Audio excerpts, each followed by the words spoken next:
Hi guys, hope you all great. நம்ம பைக்ல லாங்கா டிரைவ் போயிட்டு வரும்போது பைக்கை ஸ்டாப் பண்ணோம்னா டிக் டிக் டிக் சவுண்ட் வரும் பார்த்தீங்களா? அது ஏன் வருது, எங்கேருந்து வருதுன்றதை பற்றி தான் தெரிஞ்சுக்க போகிறோம். வாங்க பார்க்கலாம். இந்த சவுண்டு எங்கேருந்து வருதுன்னா பைக்கோட சைலன்சர்ல இருந்தால் வருது. இதை நம்ம கரெக்டாக அண்டர்ஸ்டாண்ட் பண்ணோம்னா ஃபஸ்ட்டு மெட்டல்ஸை பற்றி தெரிஞ்சுக்கணும். எந்த ஒரு மெட்டலாக இருந்தாலுமே சரி, அதை ஹீட் பண்ணும்போது இருக்கிற ஷேப்பை விட கொஞ்சம் பெருசாக எக்ஸ்பேண்ட் ஆகிட்டு இருக்கும். ஏன் இது நடக்குது அப்படின்னு பார்த்தோன்னா, அந்த மெட்டலுக்கு உள்ளே இருக்கக்கூடிய ஆட்டம்ஸ் எல்லாம் ஹீட் அப்சர்வ் பண்ணிவிட்டு வைப்ரேஷனை அதிகப்படுத்திக்கும். அப்படி அதிகப்படுத்தும் போது இருக்கிற அந்த மெட்டல் இருக்கக்கூடிய ஷேப்பை விட கொஞ்சம் பெருசாக ட்ரை பண்ணிகிட்ருக்கோம். ஸோ இதுதான் பேசிக்காக நடக்கக்கூடிய ஒரு விஷயம். இது ஒவ்வொரு மெட்டலுக்கும் வேரி ஆகிட்டு இருக்கும். எப்படின்னா, ஒவ்வொரு மெட்டலுக்குமே ஒரு தெர்மல் எக்ஸ்பான்ஷன் ரேட் இருக்கும். அதை பேஸ் பண்ணி டிஃப்ரெண்ட் ரேட்டில் அது எக்ஸ்பேண்ட் ஆகிட்டு இருக்கும். ஃபார் எக்ஸாம்பிள், இப்போ ஒரு பைமெட்டாலிக் ஸ்ட்ரிப்பு போனோம் அப்படின்னு சொன்னால், இந்த பைமெட்டாலிக் ஸ்ட்ரிப்பை எப்படி தயாரிப்பாங்க அப்படின்னு பார்த்தோன்னா, ஏன்ற ஒரு மெட்டல் ஸ்ட்ரிப் மேலே பீன்ற ஒரு மெட்டல் ஸ்ட்ரிப் வச்சுருப்பாங்க. இந்த ரெண்டு மெட்டல் ஸ்ட்ரிப்லேயும் பார்த்தீங்கன்னா வேறு தெர்மல் எக்ஸ்பான்ஷன் ரேட் இருக்கும். ஸோ இப்போ ஹீட் பண்ணும்போது பார்த்தீங்கன்னா ஒரு மெட்டல் கம்மியாக பெண்ட் ஆகலாம், இன்னொரு மெட்டல் அதிகமாக பெண்ட் ஆகலாம். ஸோ இப்போ ஹீட் பண்ணும்போது பார்த்தீங்கன்னா ஒரு மெட்டல் கம்மியான எக்ஸ்பான்ஷன் ரேட்டில் இருக்கும், ஒன்று அதிகமான எக்ஸ்பான்ஷன் ரேட்டில் இருக்கும். இதனால் அந்த ஸ்ட்ரிப் பெண்ட் ஆகும்.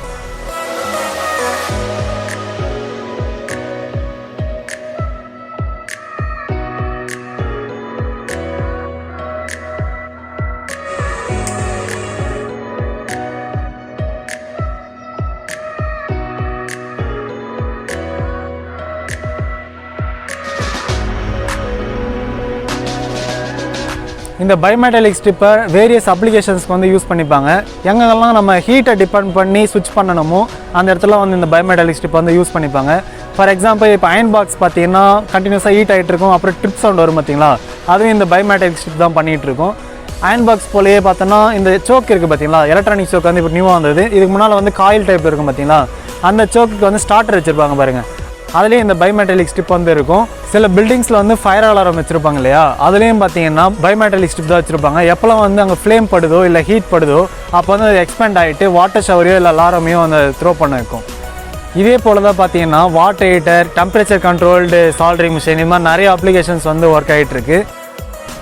இந்த பைமெட்டாலிக் ஸ்ட்ரிப்பில் பார்த்த மாதிரியே சைலன்சரில் டிஃப்ரெண்ட் எலமெண்ட்ஸ் யூஸ் பண்ணியிருப்பாங்க. ஏன்னா சைலன்ஸாக தான் ஃப்ரீக்வெண்ட்டாக ஹீட்டிங்கும் கூலிங்கும் நடந்துகிட்டு இருக்கும். ஸோ அதனோட மெட்டலை ரொம்ப சென்சிட்டிவாக வச்சுருப்பாங்க. அண்ட் இது கூட நிறைய நட்டு போல்டு இது மாதிரியான டிஃப்ரெண்ட் எலமெண்ட்ஸ் பைண்ட் பண்ணுறதுக்கு யூஸ் பண்ணியிருப்பாங்க இல்லையா? ஸோ ஒவ்வொன்றுத்துக்கு ஒவ்வொரு கோஎஃபிஷியன்ட் ஆஃப் எக்ஸ்பான்ஷன் இருந்துகிட்டு இருக்கும்.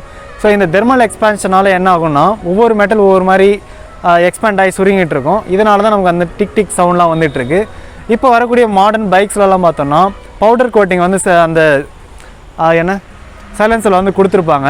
அதனால் நமக்கு அந்த சவுண்ட்லாம் மோஸ்ட்டாக வர்றதுக்கான வாய்ப்பு கம்மி தான். இந்த வீடியோ உங்களுக்கு புரிஞ்சிருக்குன்னு நினைக்கிறேன். தேங்க்ஸ்.